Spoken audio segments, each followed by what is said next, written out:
طب جانب اجتماعي في حياتي، عايز اتجوز، اروح بمزاجي بقى اتجوز اللي انا عايزها؟ لا، تنكح المرأة لأربع: لمالها ولجمالها ولحسبها ولدينها. اعمل ايه؟ فاظفر بذات الدين تربت يداك. صحيح مسلم وفي سورة النور: وانكحوا الايام منكم والصالحين من عبادكم وإمائكم. لما اجي اتجوز مش هقول لا معلش انا بقى هتجوز بمزاجي، اتجوز براحتي، لان النبي ملوش في الموضوع دوت، وفرحي بقى براحتي اعمل اللي انا عايزه. عندنا بيعملوا كده ساعات، يقول لك ده يوم عمري، مؤاخذة بقى ما تقوليش اسلام بقى ولا دين، طول عمري حلو، طول عمري مع ربنا، اليوم ده يوم فرح، عايز افرح، نفسي افرح. طب ما تفرح يا حاج بطاعة الله. يقول لك لا انا افرح بمزاجي، لازم العروسه تروح للكوافير ونجيبوها بزفه ونقعدوها على المسرح ونجيب رقاصه ونعمل كذا وكذا وكذا وكذا وكذا. طب يا حاج ده حرام. يقول لك يا سيدي معلش اهو يوم بقى وخلاص، ده يوم فرح.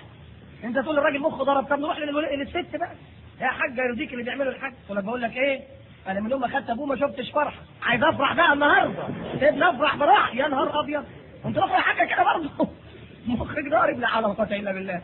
يا ست ده يوم فرحك المفروض تكوني فيه مع الله، المفروض تطيعي الله، ده جانب من جوانب الحياه. وقل ان صلاتي ونسكي ومحياي ومماتي لله رب العالمين. تقول لي مين؟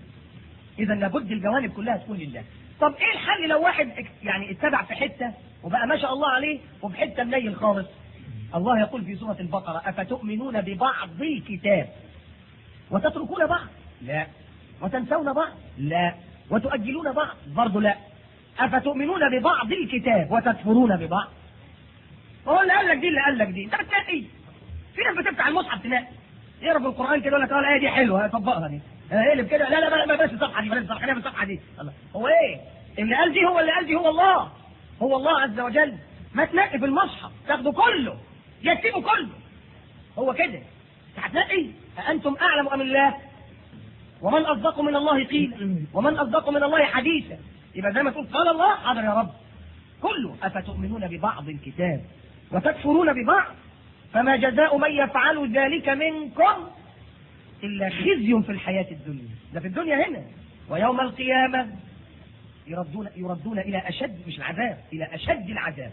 ليه؟ لأنهم عارفين ربنا، عارفين لو مش معرفوش. والله لو واحد مش عارف ربنا نقول يعني ما كانش عارف ربنا ولا كان بيعمل حاجة خالص ولا كان واعي، ده كان ميت. إنما ده أنت عارف. طب ما دام عارف ربنا بتنقي في أوامره، تاخد حتة وتسيب حتة؟ ما ينفعش. فما جزاء من يفعل ذلك منكم إلا خزي في الحياة الدنيا ويوم القيامة يردون إلى أشد العذاب وما الله بغافل عما تعملون.